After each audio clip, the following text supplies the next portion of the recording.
Hello everyone, welcome to the Anime Exterior, and today we'll be talking episode 4 of the Doctor Stone anime series, entitled Fire the Smoke Signal. Now, this was a fantastic episode overall.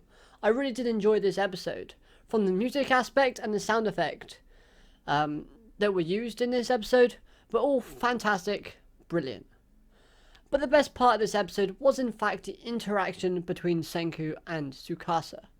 Now, we know from last week's episode that Senku and Taiju, Yuzuriha, they were all going off to find basically a material to make gunpowder, which as they always referred it to as a weapon of science. And we knew Tsukasa had kind of figured this out, so we knew there had to be some kind of confrontation at some point in time. And this episode gave us just that. But what was so great about this interaction and this kind of confrontation between the two? Well, not only are we introduced to some more differences between Tsukasa and Senku, in the way that Tsukasa views are kind of like this.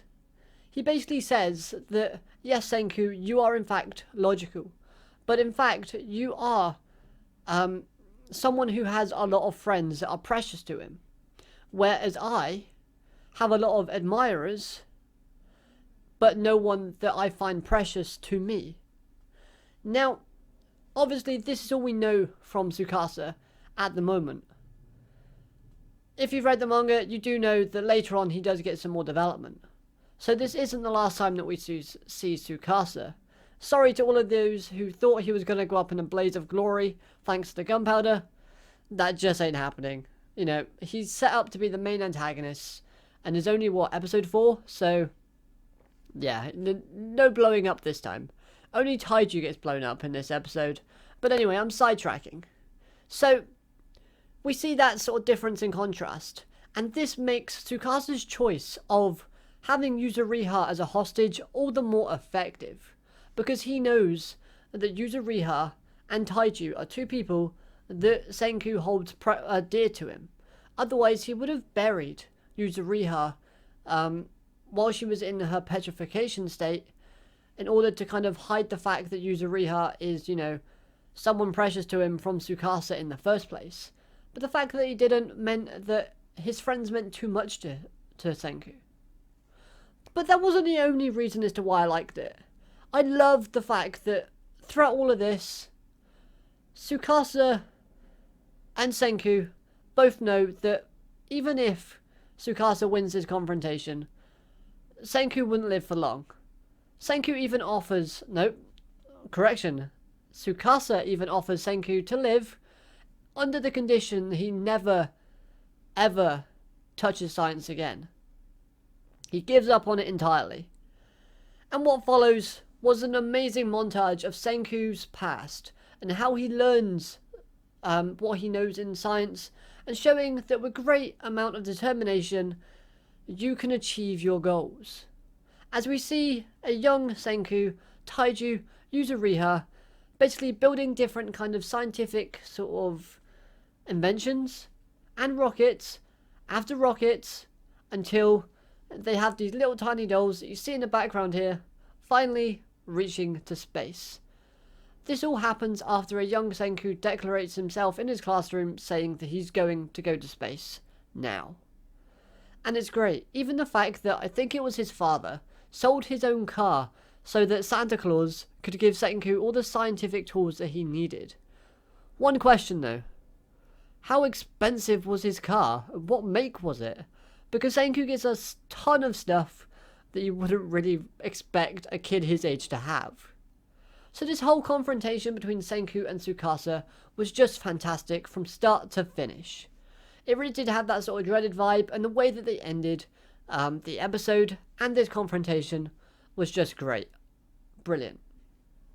But before all that, we have the gunpowder stuff. Now this is where most of the comedy came into place, but there's one thing I just want to clear up. So, when you're petrified, can you not hear what's going on outside? It's either that or Yuzuriha just is a great actress. However, she seems to understand what Taiju is hinting at when they're in the hot tub talking. So it's possible? Or she's just smart and knows how to read the room. Or, like I said, this case, the hot tub. And yes, I know it's clearly obvious to us that she has the same feelings towards Taiju that Taiju obviously has towards her, but unfortunately she has to wait until the world is restored back to its former self in order to hear the rest of the reason as to why Taiju called her out to the tree 3,700 years ago. Because Taiju doesn't feel like he's, he feels like because Yuzuriha is there and she's the only one around, and Senku, they all have to kind of band together, he feels like he's trapped her and he doesn't want to put her in that position. Understandable, but at the same time, come on man, just let it all out, tell her. But who knows, she might have just heard while she was petrified. No idea. Anyway, we get a very, very odd scene where we learn about the gunpowder. And it's totally wacky. It's a kitchen scene with Senku and Yuzuriha dressed like chefs. And this whole scene was a bit strange, but it was totally a bit of fun. I enjoyed it. And this apparently is how you make gunpowder. So you need sulfur, which they're at the hot springs, so they got plenty of it. Charcoal. Okay. All you need to do is burn some wood. You got charcoal. And potassium nitrate, which is said to take a whole long time. Wow, what very poor phrasing. It's meant to take a long time to make. But for plot convenience, Senku has some pre-made. Okay? And he also adds in sugar for some more oomph, basically, and more boom, bigger pop. However you want to phrase that. But what I loved about this scene wasn't Taiju getting some questions right. Nope. It was the warning sign from a Mecha Senku. Stating the fact that all of this info that we've just learned is technically illegal, so don't make it because you'll hurt yourself. And it's worth noting that Senku, basically his plan for this, first and foremost, is to negotiate with Tsukasa and not to blow him up straight away. Like, worst case scenario, he'll have to use it against Tsukasa. But if he can, he would rather talk to him to try and understand each other a bit more, and to put him in a situation where he has to follow orders. Otherwise, kaboom. And it is also hinted at from Tsukasa, in fact, in this scene, that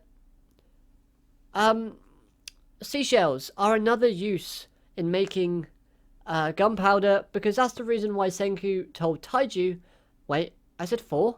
No, I didn't, I said 3. He hid something from Tsukasa in order to kind of, prevent Tsukasa from catching on, showing us that even then, he was suspicious of Tsukasa. But now then, finally, the main reveal of this episode wasn't the fact that Senku loves science. Really obvious by now if you haven't gotten it. Or his unfortunate ending. It was in fact that there are more people alive out there, as we see smoke signals. And then we get a first look at my personal favourite character from the manga series. I say personal favourite, she's actually my favourite female character, and my second favourite character overall. Just looking at these two clips that we got from this episode of this character already gets me excited to see what this character has in store for us. Her design looks absolutely amazing, and the animation in this scene was fantastic. I loved the close-up of her eyes, the smoke was great as well, the fire, everything around this scene just meshed together beautifully. So then, what I'm going to ask you guys watching this video is, what do you think lies ahead for Senku? Is this the end for our main protagonist? Honestly, I don't think it is, because, 4 episodes in, you're not going to kill your main character off straight away, are you? What do you think of this new character? Do you think we're going to get introduced to some fantastic new characters pretty soon? Are you excited to see what happens going forward? Or are you worried about Taiju and Yuzuriha? Your thoughts on the episode? Let me know down in the comment section below. But before I go, I just want to say one thing.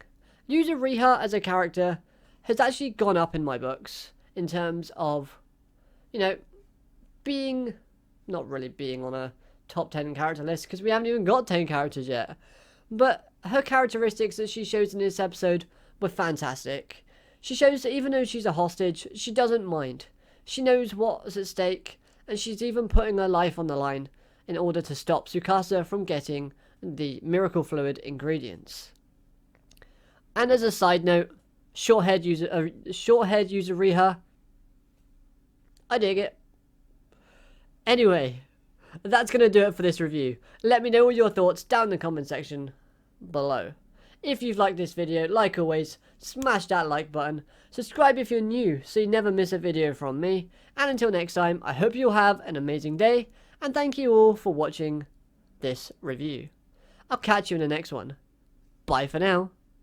Later.